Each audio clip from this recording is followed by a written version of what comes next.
జయరాం గారు ఒకటి గుర్తుపెట్టుకోవాలా, నువ్వు 2 మార్లు శాసనసభ్యుడిగా కర్నూలు జిల్లాలో అయినావు. నీకు వాళ్ళు తోలు తీసి తోక చేసి కట్ చేసి సున్నం పెడితే ఏదో చంద్రబాబు నాయుడు దయాదక్షిణంతో మళ్ళీ కూడా ఈ జిల్లాలో ఇచ్చినారు. నువ్వేమన్నా అనుకుంటున్నావు ఈ జిల్లా వాళ్ళంటే?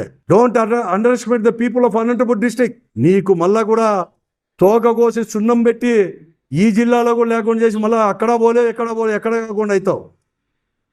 ఏం తమాసనా మీరు మాట్లాడేది? ఇప్పటికే గుంటకల్ నియోజకవర్గంలో ఎలా ఉండేది తెలుసు.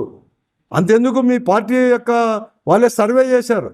52-53 మంది రెడ్ గా దాంట్లో కూడా పెట్టడం జరిగింది. మిగతా వాళ్ళు ఏదో కొద్దిమంది గ్రీన్లోను కొద్దిమంది ఆరెంజ్లో పెట్టింటే రెడ్ దాంట్లో, ఆ రెడ్ పెట్టిన దాంట్లో కూడా జయరాం గారు ఉన్నారు.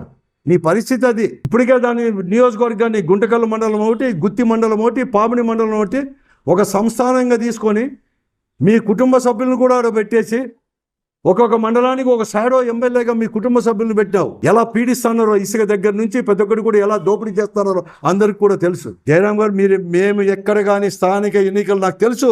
మీకు జగన్ ఫోబియా పట్టుకుంది, ఫీవర్ పట్టుకుంది, మీకే అర్థమవుతా ఉంది, మీ తెలుగుదేశం వాళ్ళకి అర్థమవుతా ఉంది.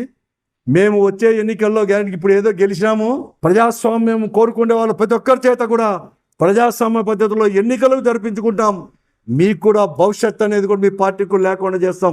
మీరు ఇటువంటివి కొనసాగితే ప్రజలే చేస్తారు. మీ అందరికి కూడా ప్రజలు మీకు సున్నం పెట్టి ఇవన్నీ కూడా మళ్ళీ కూడా పంపిస్తారు. ఇప్పటికే మీ అవినీతి నేను చెప్పింది కాదు ఇది.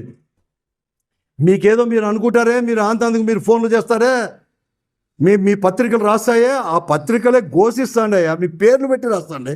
సిగ్గు తెచ్చుకోండి.